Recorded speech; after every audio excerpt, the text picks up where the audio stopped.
अब रूस लगातार यूक्रेन की जमीन कब्जाता जा रहा है। ईस्ट और नॉर्थ में कम से कम 1 दर्जन शहरों में अब रूस ने कब्जा कर लिया है। इन इलाकों में रूसी सेनाएं अपने ठिकाने बना चुकी है, लेकिन यूक्रेन लगातार यहां पर गुरिल्ला वॉर करता जा रहा है और अपने इलाके वापस लेने की कोशिश कर रहा है। अब सोचिए कि यूक्रेन अपने मिशन में कुछ हद तक कामयाब भी हो गया है। ये रूस ने जानबूझकर कुछ इलाकों से अपनी सेना पीछे बुलाई है। क्या यह पुतिन की कोई नई चाल है या फिर स्ट्रैटेजी है, रणनीति है? ग्लोबल कंप्लीट ट्रैकर की ओर से कहा गया है कि इस रिपोर्ट में यूक्रेन ने 54% जमीन वापस ली है, रिकैप्चर किया है, लेकिन 18% जमीन अब भी रूस के कब्जे में। लेकिन 18% जमीन क्या है, यह आपको मैप के जरिए बताएंगे और इसका महत्व क्या है यह भी आपको समझाएंगे। लेकिन यूक्रेन और रूस के बीच जंग कई मोर्चों पर चल रही है। वॉरजोन में दोनों देशों की सेनाएं आमने सामने हैं और साथ ही आसपास के 2 देश हैं, वहां पर भी हलचल तेज हो गई है। यूक्रेन के कई पड़ोसी इस युद्ध में उसके साथ तो हैं, लेकिन कुछ ऐसे भी हैं जो रूस के साथ खड़े हैं।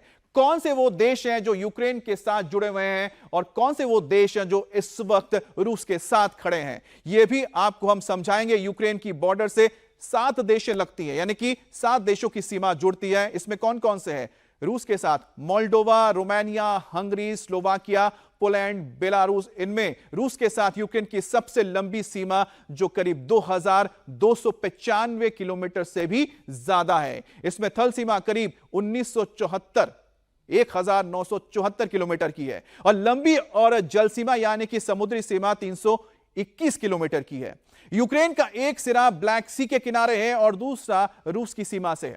अब दूसरे नंबर पर यूक्रेन की बॉर्डर बेलारूस से लगती है जो 1100 किलोमीटर लंबी है, लेकिन बेलारूस पूरी तरह से पुतिन के साथ खड़ा है। वहां रूस ने एटमी हथियार तैनात कर रखे हैं और रूसी सेनाएं भी वहां पर मौजूद है। एक तरह से वो लॉन्चिंग पैड है रूस के लिए यूक्रेन पे हमले के दौरान। यूक्रेन की बॉर्डर पोलैंड के साथ भी मिलती है और 535 किलोमीटर लंबा यह बॉर्डर है और पोलैंड रूस युद्ध के खिलाफ है, मतलब साथ दे रहा है इस वक्त वो यूक्रेन का, क्योंकि नाटो का सदस्य है। रोमानिया के साथ यूक्रेन की सीमा भी 649 किलोमीटर लंबी है। तो कुल मिलाकर अगर बात की जाए तो रूस की जो सीमा है, चाहे वो जल से हो या फिर थल से हो, एक लंबा चौड़ा बॉर्डर है। लेकिन बेलारूस करीब 1100 किलोमीटर लंबा जो ये बॉर्डर है, यह भी यूक्रेन के लिए सिरदर्द है, क्योंकि ये लॉन्चिंग पैड है इस वक्त रूस के लिए। रूस ने जो पहला हमला भी किया था तो उसकी जो सैनिकों ने अंदर धावा बोला था, कीव के बहुत करीब पहुंचे थे, वो भी बेलारूस के जरिए ही पहुंचे थे। अब आपको बताते हैं कि इस वक्त सबसे घातक लड़ाई किस जगह पे हो रही है। रूस ने यूक्रेन के नॉर्थ और नॉर्थ ईस्ट में 2 बड़े फ्रंट खोले हैं। सबसे पहले बताते हैं कि रूस ने इसमें ईस्ट फ्रंट में किस तरह से वो लड़ाई लड़ रहा है।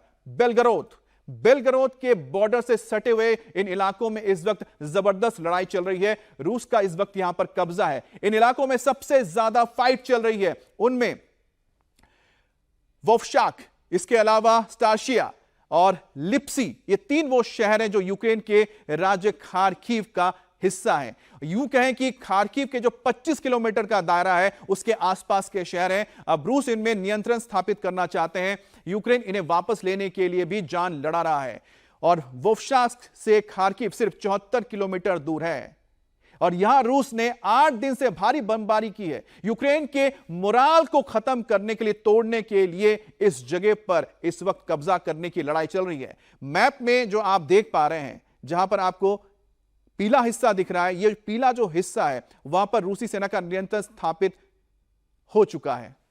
जबकि जो जेब्रा लाइन आप देख रहे हैं, जहां पर इस वक्त झड़प चल रही है, तो झड़प हो रही है और इस झड़प के बीच कोशिश हो रही है कि खार्किव तक किस तरह से पहुंचा जाए या फिर खार्किव को किस तरह से यूक्रेन से अलग किया जाए। इस मैप में आपको 3 शहरों के नाम नजर आ रहे हैं, वोवशाक, इसके अलावा स्टाशिया और लिप्सी सबसे करीब है खार्किव के और इस वक्त जो लिप्सी के इलाके में लड़ाई चल रही है उसमें कोशिश ये हो रही है कि धीरे धीरे वो खार्किव के करीब पहुंचे।